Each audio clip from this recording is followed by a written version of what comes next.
The dealership sparkled under the Texas sun, its glass walls showcasing cars that looked like art, sleek, aerodynamic, untouchable. Soft jazz filled the air, blending with the hum of confidence. Sophie Carter stepped inside, wearing ripped jeans, a plain white t-shirt, and worn sneakers. Her dark hair was tied in a loose braid, a small backpack slung over one shoulder. She looked 16, maybe 17. She was 17 and a half, but no one asked. She approached a silver McLaren 720S, gleaming like liquid steel, studying it not with awe but with purpose. Turning toward the reception, she caught the eye of a young salesman, Ethan, who started toward her but was cut off. "Don't bother," said a man in a navy suit, flashing a smug grin. Nathan Reed, sales manager, all ego, strode up to Sophie. "Well, hello there," he said, his voice dripping with condescension. "Here for some Instagram pics?" He eyed her sneakers. "Or maybe TikTok?" Sophie blinked. "No," she said quietly. "I was wondering about the McLaren. The silver one." Nathan's grin turned cold. "That car starts at 270 grand, he said, like explaining math to a child. "You don't test drive it, don't even sit in it, without insurance papers and bank clearance." "I wasn't asking for a test drive," Sophie replied. "Just had a few questions." He raised his voice, just enough for others to hear. "Sure," he said loudly. "First question, do you make six figures, or are you just window shopping in a costume?" A snort, a chuckle. Sophie's ears reddened, but she stood firm. "I was hoping to buy it as a gift," she said softly. "For my brother." Nathan laughed. "Oh, that's rich. A school project? Did he beat a video game, and you're rewarding him with a McLaren?" She didn't respond. He leaned closer. "Real advice, sweetheart. There's a used car lot 3 blocks east, Hondas, Toyotas. You'll fit right in." He turned, waving over a wealthier couple. Sophie stood for 5 seconds, hearing a clerk mutter, "These kids watch too many TikTok motivation clips and think they're investors." She walked out. No scene, no argument. Outside, she pulled an old flip phone from her backpack, pressed a worn speed dial key, and called the one person who never doubted her worth. The ranch sat quiet in the late afternoon, its wooden fences stretching toward the horizon, weathered like the man who built them. A storm had passed, leaving the ground damp and the horses restless. Sophie's pickup rattled up the dirt path, dust trailing behind. She parked by the barn, stepped out, backpack over one shoulder. The screen door creaked before she reached it. Jack Thompson stood in the doorway, a chipped tin mug in one hand, a knife in the other, peeling an apple with calm precision, the red skin curling in a single spiral. He said nothing. Sophie sat across from him on the porch bench, staring at the pasture, then her hands, then him. "It was a McLaren," she said finally. "The silver one. V8, twin turbo, 0 to 60 in under 3 seconds." Jack didn't look up, the apple peel still falling. "I asked about it." "Just ask." The knife stopped. They laughed. He set the knife down, sipped his coffee. "They said I didn't belong there, that I couldn't afford to sit in it." She gave a dry laugh. "One told me to check out used Hondas down the street." Jack leaned back, the porch creaking. His eyes didn't flinch, but his jaw tightened. "I didn't tell them my name," she added. "Didn't think I needed to." He looked at her, no pity, just quiet. "I wasn't embarrassed for me," she said softer. "I was embarrassed for how easy it was for them to decide I didn't matter." Jack nodded once acknowledgement, not permission. "I didn't want you to be mad." "I'm not," he said simply. She paused. "I'm listening." Silence stretched, heavy with purpose. Sophie pulled a folded paper from her backpack, a crayon sketch of a silver McLaren, drawn at 10 with her brother, Noah. Jack took it, looked, folded it back. He stood. "I'll take care of it," he said, stepping inside. Sophie stayed on the porch, the hum of horses in the distance. She didn't know what he'd do, but it would feel like thunder, quiet and unstoppable. Sophie Thompson wasn't one for attention. At school, she turned in essays early, only raised her hand in silence, and cleaned up after class. Teachers called her dependable. Classmates barely knew her name. That suited her. No makeup, no heels. Her jeans had holes from wear, not fashion. She wore one pair of boots, a broken watch from Jack, and a too big sweatshirt from a shelter fundraiser. She didn't act like a Thompson because no one knew what that meant beyond headlines. The Thompson name was quiet, Jack ensured it. While other veterans wrote books or built empires, he built barns, donated land, taught self-defense to kids who flinched at loud noises, and raised Sophie to know her worth, even if the world forgot her. At 12, she asked why they didn't live in a mansion like other famous families. Jack, sanding a fence post, said, "A big house doesn't teach you how to stand your ground." That was that. Sophie grew up on a ranch built for work, not show. Mornings started at 5:30 feeding horses, stacking hay, swinging gates silently. Discipline came before she knew its name. Jack never shouted. He didn't need to. The Thompson Foundation, a major veteran support network, predated Sophie. Most board members didn't know she was Jack's granddaughter. He never paraded her at galas, never called her his heir. He took her to rehab centers, hospitals, and quiet talks with people who'd lost limbs or loved ones. In El Paso, a man with burn scars gave her a coin. "Your grandpa saved my life. You remind me why it was worth saving." She kept it in her pocket. Sophie didn't expect a red carpet at the dealership. She didn't want special treatment or rule bending. She just wanted to ask about the McLaren for Noah. It wasn't a toy, it was a promise, a crayon sketch from childhood taped to their wall, a dream from before Noah's accident, before he relearned to move, speak, walk. Sophie had watched him fall, screamed until her voice broke, prayed through surgeries. Now he was walking, and she wanted to give him something to feel alive. But the dealership saw only a girl in ripped jeans. No one asked her name. Jack stood by the barn, one hand on a fence post, the other holding cold coffee. Sophie's story didn't shock him, her restraint did. She hadn't demanded revenge or cursed anyone. She came home. That spoke volumes. He set the mug down, walked inside, and dialed an old wall phone. After 3 rings, a voice answered. "James Carter speaking. I'm interested in the McLaren 720S, silver," Jack said. A pause. "Yes, sir, we have one in the showroom. Limited edition, appointment only. I'll be there tomorrow. 10:17. He hung up. Sophie fed the dogs, not asking questions. Jack went to the back garage, family only, smelling of oil and cedar. Inside was a 1967 Shelby GT 500, matte black, rebuilt. Next to it, under a tarp, a midnight gray Rolls-Royce Phantom, a diplomat's gift he'd driven twice. He didn't like flash, but some lessons needed it. He checked tires, polished chrome, and tucked an envelope in the glove box. Sophie watched from the kitchen, but said nothing. Jack nodded once, turned off the lights. Morning came, dry air, high sun. Jack wore a charcoal suit, simple but sharp, black tie, polished boots. He never looked out of place because places didn't define him. He drove the Rolls-Royce down the dirt road in silence. At Austin Luxury Motors, Nathan Reed adjusted his cufflinks, his navy blazer perfect, teeth gleaming. He didn't recall Sophie's name, just the Gen Z daydreamer. He'd mocked at the Barholy jeans, big dreams, no credit. The staff laughed. Manager James Carter smirked. Image was everything. At 10:17 a.m., a low rumble shifted the air. The Rolls-Royce glided into the lot, commanding attention. Phones dropped. Jack stepped out, buttoned his jacket, and walked in with the ease of someone who'd faced worse and won. Ethan, the junior salesman, sensed a change, but Nathan was already moving, flashing a rehearsed grin. "Welcome to Austin Luxury Motors. I'm here about the McLaren," Jack said. "Excellent choice," Nathan said. "We're showing it later, but I can schedule." Jack stopped. "I believe you told my granddaughter she wasn't worth a brochure."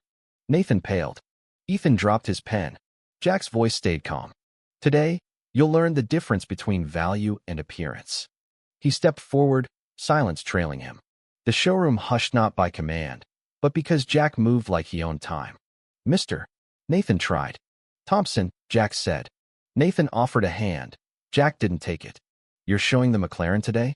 "Yes, sir, high-profile clients, appointments only." "I'm not here for a slot," Jack said. "My granddaughter was here yesterday. 17, jeans, t-shirt, backpack. You said she wasn't worth your time." Nathan's grin faltered. "I'm sorry, sir, I don't recall." "She asked about the McLaren," Jack continued. Ethan froze behind the desk. "You told her to try a used lot." Nathan chuckled nervously. "We get walk-ins, you understand? We qualify leads." "No," Jack said. "You don't qualify people. You respect them." The words hit like a slammed door. Nathan tried to laugh it off. A misunderstanding. She didn't look like she was in the market. Jack raised an eyebrow. Do I? Salesman, stop pretending to work. Jack walked to the McLaren, running a hand along its curve. This was her brother's dream. A sketch on their wall as kids. Life hit hard. She came to give him something back, not to impress you. Nathan's voice thinned. I didn't mean to offend. You don't treat buyers equally, Jack said. Manager James Carter emerged, drawn by the quiet. Jack pulled a leather case from his jacket, revealing a silver-edged Medallion Thompson Foundation seal. He handed it to Nathan, who stared, confused. James stepped forward, saw it, froze. Mr. Thompson, he said softly, I didn't know. You didn't bother to, Jack said, loud enough for all. You judged my granddaughter the moment she walked in. Let's see how you recognize value now. No one moved. Nathan held the medallion like it burned. Ethan stepped forward. I remember her, he said quietly. Nathan glared. I remember everything, Ethan continued. She asked politely. You cut her off, told her to check the used lot, laughed when she spoke again. Nathan's jaw tightened. Ethan, this isn't. She didn't deserve that, Ethan said louder. No one does. Jack turned to him. Your name? Ethan Hayes, sir. Thank you, Ethan. Jack faced James. I'm not here to ruin your business, but to see what it's built on. James tried. If we'd known. You'd have smiled wider, Jack cut in. I'm not here for apologies. I'm here for what happens next. To Nathan, you judged my granddaughter by her looks. Tomorrow, 8 a.m., a bus leaves for the Thompson Veteran Center outside Kerrville. You'll be on it. 1 month no suits, no sales, just service. Nathan blinked. I have obligations. You don't have to go, Jack said. But I was ready to buy not just the McLaren, but a fleet for the Foundation's donor program. 7 vehicles, maybe more. James exhaled. Jack added, if this place can't tell respect from revenue. He'll go, James said. And we'll review protocols. Jack nodded, then turned to Ethan. You handle the purchase. My granddaughter will finalize it next week. Treat her like any client. He handed Ethan a folded paper specs and a note. It's his favorite color. Ethan took it carefully. Jack walked out, pausing by the McLaren. My granddaughter didn't ask for special treatment. She asked to be heard. He left. The showroom stayed silent. The door's thud echoed. The McLaren gleamed, but seemed smaller. Nathan stood, medallion in hand, speechless. James turned on him. What were you thinking? I didn't know who she was, Nathan muttered. That's the point, James snapped. You didn't care. Ethan held the paper, hands trembling. A customer left, glancing at Nathan. A young salesman, Caleb, whispered, I heard about the Thompson Foundation. Didn't know that was him. Didn't know he was alive, another replied. Nathan looked at James. What do I do? 8 a.m. Tomorrow, James said coldly. That bus better have you on it. I run this floor, Nathan said weakly. Not anymore, James said. Ethan unfolded the paper. Neat handwriting, car specs, and a note. Noah likes silver, best not flashy, just fast enough to feel alive. Ethan looked up, resolute. I'd like to call her. Confirm delivery details. James nodded. Do it. Nathan stared out the window, the sun indifferent.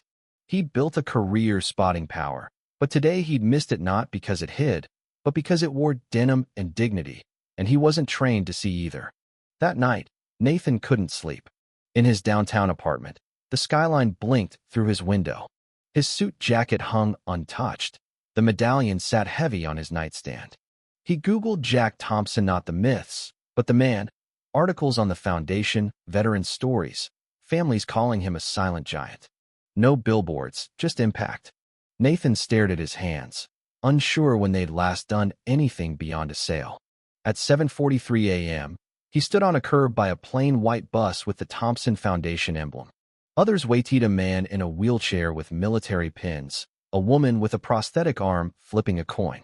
Nathan wore jeans, a gray t-shirt, no watch, clutching an empty duffel. He didn't know what to pack for a life he'd never lived. At 7:59, the driver, a weathered man in his 60s, nodded. Nathan boarded, sat in the back, his reflection in the window unfamiliar, no smirk, no calculation. The 2-hour drive wound past the city into rural Texas.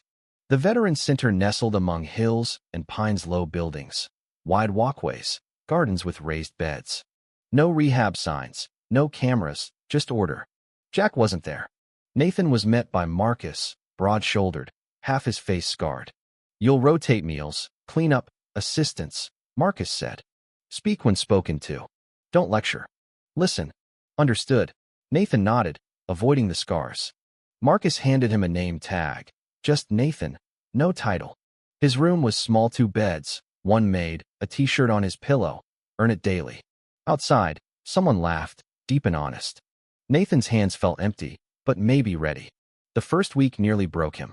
He scrubbed floors, sorted supplies. No one cared about his resume. On day 3, a double amputee veteran, Jamal, asked if he was lost. "Look like you missed valet parking," he teased. Nathan tried to laugh. "Just here to help." Jamal eyed him. "We'll see." It wasn't the war kit, was the stillness. Helping trembling hands button a shirt, holding a cup steady, listening to stories that trailed into silence. No deals, no image, just presence. By week 2, Nathan forgot his phone. In the garden, he met Lucas, a 9-year-old with cerebral palsy, his wheelchair decked with flame decals and a goat horn honk. "You're slow," Lucas said during foam basketball. "Your throw's garbage." "Coaching already?" Nathan grinned. "You need it," Lucas said. Nathan laughed, not for show, but because something opened inside him. Marcus watched, nodded one morning, and gave Nathan a laminated volunteer badge. "You're staying longer than most." "I think I need to," Nathan said. Marcus walked away. That night, by the flagpole, Nathan sat under sharp wind and clear stars. He thought of the dealership, Jack's quiet voice, Sophie's restraint. She'd left with dignity. He'd been left with shame. He was grateful. The Thompson Foundation gala glowed at the Austin Grand Gold light. Soft music, no red carpet, just gratitude. Veterans in dress blues and jeans, kids with mobility aids, families close. Nathan, in a plain gray shirt, helped with chairs and water. Lucas rolled up. "You clean up okay? Like it's a surprise?" Nathan smiled. "It is," Lucas said. Sophie arrived with Jack, in a simple blue dress, hair tied back. She didn't glide, she walked, unassuming, noticed not for her name, but her presence. Nathan saw her. She nodded. He nodded back, no words, just mutual understanding. Jack took the stage for 60 seconds. Sometimes the quietest people teach us the loudest things. He stepped back, blending into the crowd. On the loading dock, Sophie stood, arms crossed, braid loosening. Nathan approached. "I was wrong about you," he said. "I'm sorry. I wasn't just rude, I was small." Her eyes were tired, not angry. "You don't owe me anything." "I do," he said. "If people like me keep acting like that, people like you have to fight harder to be seen." "You listened," she said. "That's rare." "I'm still listening," Nathan said. She smiled faintly. "Good. Keep doing that for the next one." She walked inside. Nathan stayed, staring at a sky that felt closer. A month later, the foundation unveiled a plaque, "Respect first, always." Ethan stood with Sophie, holding specs for a donated delivery van. "We're getting better," he said. Sophie nodded. Little by little. The dealership looked the same, but felt different. Nathan stepped down as manager, training new hires to see, not just sell. Ethan was promoted. The McLaren lived in Noah's garage, driven weekends when he felt strong. He cried when he saw it, not for the car, but for a remembered dream. Jack sat with James at the dealership, boots on, listing fleet needs. "We're back in business?" James asked. Jack glanced at Ethan. "He's earned the right to close it." On Nathan, "He's still learning." "That's enough." Jack left, passing a trainee who nodded. He nodded back. Outside, Sophie waited, hands in her pockets. They walked away, silent, certain. The room turned, sensing Respect's quiet arrival.